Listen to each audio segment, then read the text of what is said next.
వదిలేస్తాను. ఏ మొహం పెట్టుకుని ఇక్కడికి వచ్చావే? నువ్వు చేసిన పాడు పనికి నీ తల్లిదండ్రులు అవమానంతో ఆత్మహత్య చేసుకుని చనిపోయారే. చూడవే, చూడు ఈ పసిపిల్లల్ని చూడు. నీ కారణంగా ఈ పసిపిల్లల్ని కూడా చంపేశారే. పిల్లలందరినీ నువ్వే పొట్టన పెట్టుకున్నావు. వదిలేస్తాను. నడవే, నడు. అయ్యో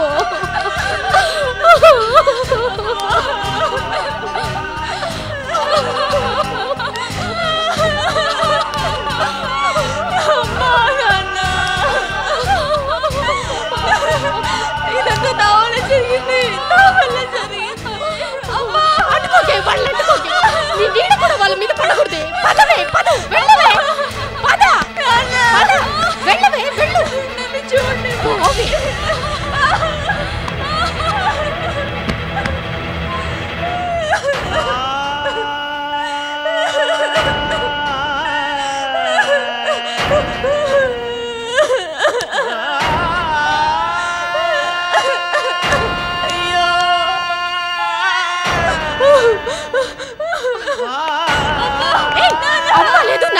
ఎందుకు వస్తున్నావే? మళ్ళీ వెళ్ళవే. అందరు చచ్చిపోయారు కదే, ఇంకెందుకు వస్తున్నావే?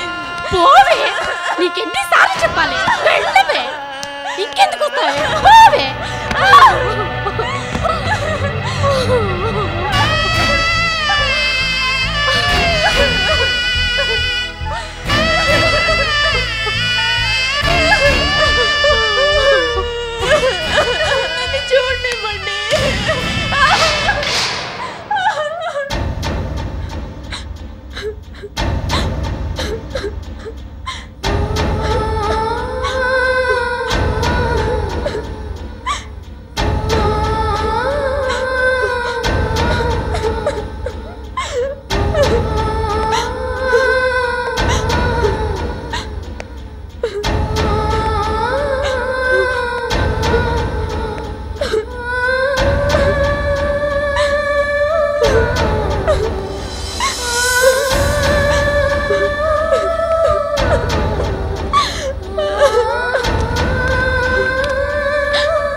ఆంటీ,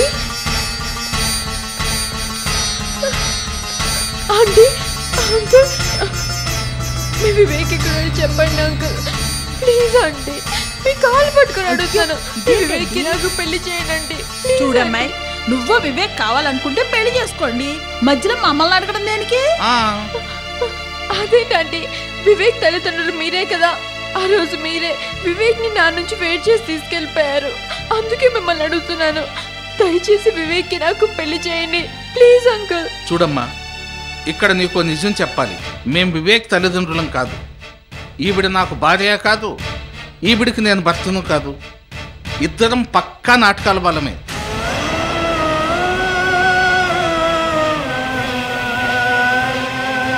ఏదో నాటకాలు ఆడుతూ వేషాలు వేస్తూ పొట్ట పోసుకోవటం మా వృత్తి. వివేక్ మాకు డబ్బిచ్చాడమ్మా. నీ ముందు అమ్మా నాన్నగా నటించమన్నాడు, నటించామమ్మా. చూడమ్మా, ఇప్పుడు నువ్వు డబ్బిచ్చావనుకో, నువ్వు ఎలా చెప్తే అలా, ఎలా నటించమంటే అలా నటిస్తామమ్మా. కదూ సుబ్బలక్ష్మి? అవును రంగారావు. ఏమ్మా, ఏమైనా గిరాకీ ఉందా? బ్రహ్మాండంగా నటిస్తామమ్మా. అంటే మీరు వివేక్ సొంత తల్లిదండ్రులు కాదా? అయ్యో కాదమ్మా, కిరాయి తల్లిదండ్రులు అని ఓ పక్క నుంచి చెప్తూనే ఉన్నాగా. సుబ్బలక్ష్మి, ఈ అమ్మాయితో మాట్లాడుతూ ఉంటే అవతల మన కాల్ షీట్ కాస్తా పోతుంది. పదా, నువ్వు తప్పుకో అమ్మా. తప్పుకో.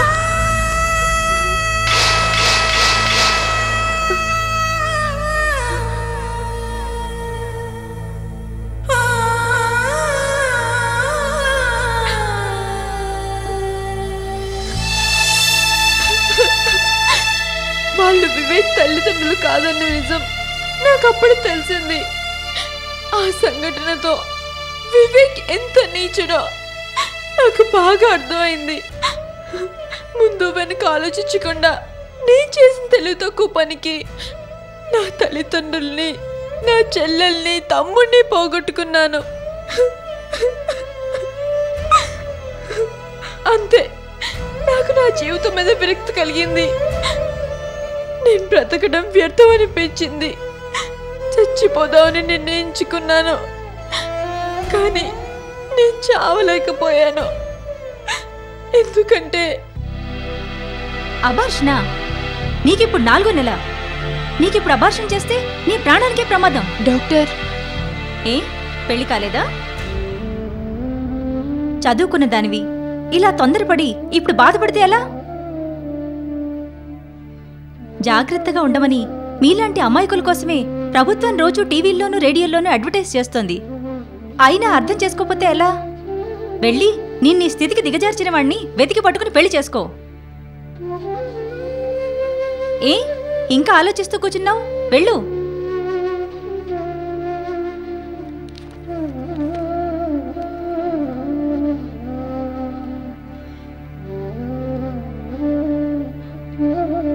అదృష్టవశాత్తు నేను వివేకం చూశాను.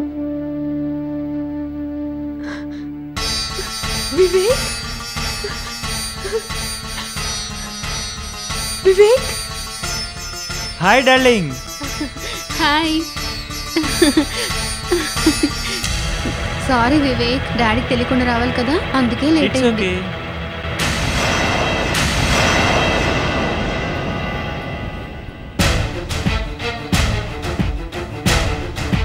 వావ్, ఏంటిది? మై స్వీట్ డార్లింగ్ బర్త్డేకి నేను ఇచ్చే లవ్లీ గిఫ్ట్ ఎలా ఉంది? చాలా బాగుంది వివేక్, థ్యాంక్ యూ. వివేక్, ఎవరమ్మా నువ్వు? ఏం కావాలి?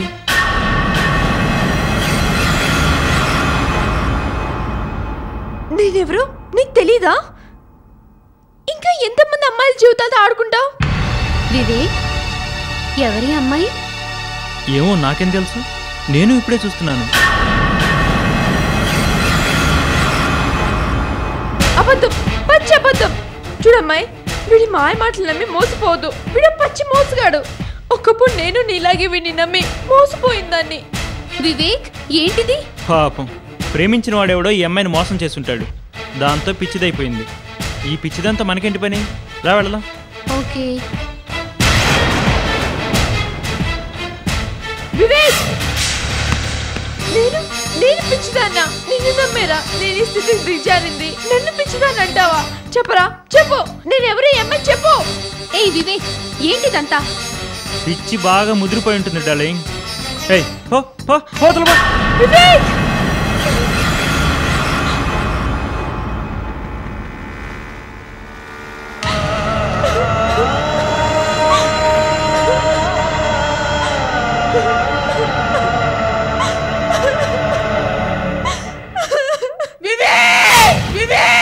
అమ్మా అమ్మా, ఏమైందమ్మా? అమ్మా అత్తయ్య, లే అమ్మా. అమ్మా ఏమైంది అత్తయ్య? అమ్మా. అత్తయ్య, అమ్మా అత్తయ్య. అమ్మా, ఏమైందమ్మా? అమ్మా ఏమైందమ్మా? ఏమీ లేదు రావుడు, ఏమీ లేదు, ఏమీ లేదు. వివేక్ ఎంత దుర్మార్గుడని తెలిసేసరికి కోపాన్ని ఆపుకోలేక అరిశాను, అంతే. అత్తయ్య, అంతే. సంజయ్ గతం విని వివేక్ మీద మీకే ఇంత కోపం వస్తే అతని వల్ల మోసపోయిన సంజయ్కు ఇంకెంత కోపం రావాలి? సంధ్య,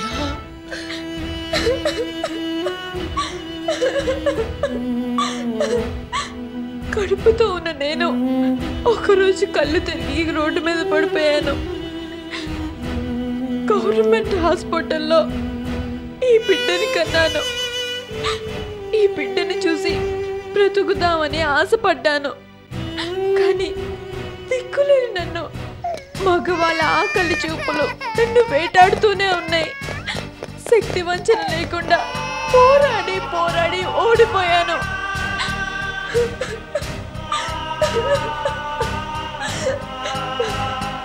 ఆ మానవ మృగాల నుంచి తప్పించుకోవడానికి చావు ఒకటే మార్గం అనిపించింది.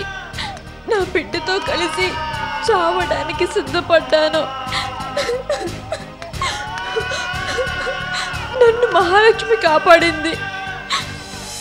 నేను మహాలక్ష్మితో కలిసి ఇంటికి బయలుదేరాను. దారిలో నాకు ఆలోచన వచ్చింది.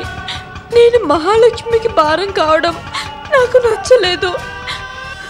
అందుకే నేను మహాలక్ష్మికి తెలియకుండా తప్పించుకొని వెళ్ళిపోయాను. తిరిగి చావడానికి అదే బావు దగ్గరికి పరిగెత్తాను.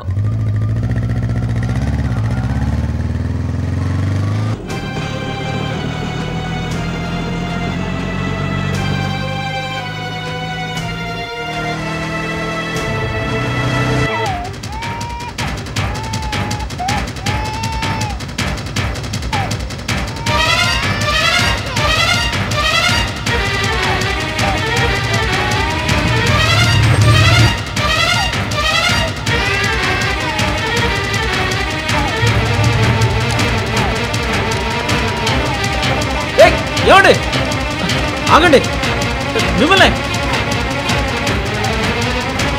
ఏమండి ఆగండి, ఏమండి ఆగండి, సంధ్య ఆగండి, సంధ్య ఆగు సంధ్య ఆగండి. ఆగవే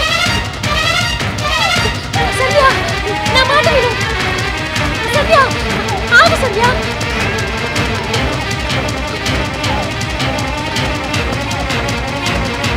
ఏమండి సంధ్య ఏంటి ఏంటి పిచ్చి పని? సంధ్య, నీకు మతిపోయిందా? మళ్ళీ చావడానికి సిద్ధపడ్డావా? నీకు భారం కావడం ఇష్టం లేక నీ సమస్యకి చావు పరిష్కారం కాదని చెప్పాను కదా. మహాలక్ష్మి ఈవిడ నీకు ముందే తెలుసా? తెలుసండి. ఈమె నా కాలేజ్ మేట్, పేరు సంధ్య. చాలా మంచి అమ్మాయి. చదువైపోయాక కాలేజీలో విడిపోయాం. తను చావడానికి సిద్ధపడుతుంటే ఇటుగా వస్తున్న నేను చూసి కాపాడాను. మన ఇంటికి తీసుకొస్తుంటే తప్పించుకుంది. మళ్ళీ చావడానికి పరిగెత్తింది. మీరు ఆపడం ఒక్క క్షణం లేట్ అయి ఉంటే. చూడండి, అసలు మీ సమస్య ఏంటి? ఎందుకు చనిపోవాలనుకుంటున్నారు?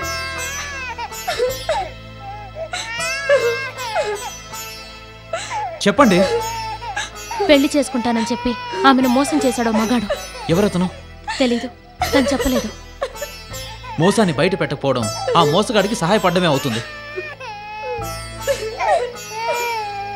అవును సంధ్య, నీకు మేమిద్దరం అండగా నిలబడతాం. నిన్ను మోసం చేసిన వాడెవడో చెప్పు. వాడెక్కడున్నా వెతికి పట్టుకుంటాం. నీకు న్యాయం జరిగేలా చూస్తాం. చెప్పు సంధ్య. ఆ వ్యక్తి ఎవరో నీకు తెలుసు మహాలక్ష్మి. నాకు తెలుసా? ఎవరతను? వివేక్.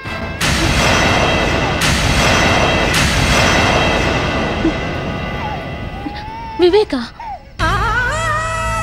అవును, మనతో కలిసి చదువుకున్న వివేకే నన్ను మోసం చేశాడు. వివేక్ అంటే? అవునండి, మన సింధు భర్త వివేకే సంజయను మోసం చేశాడు.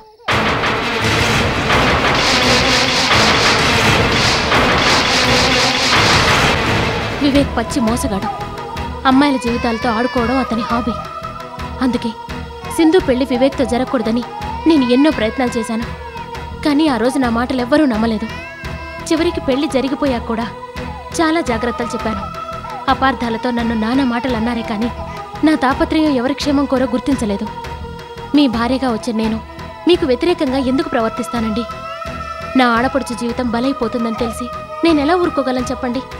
నా సంసారం పాడు చేయాలని వివేక్ చేసిన ప్రతి దుర్మార్గపు ఆలోచనని ధైర్యంగా ఎదుర్కొని నిలబడ్డాను. ఒంటరి పోరాటం చేశాను. ఇప్పుడు ప్రత్యక్ష సాక్షిగా సంజ కనిపిస్తోంది. ఇప్పటికైనా వివేక్ ఎలాంటి వాడో అర్థం చేసుకోండి.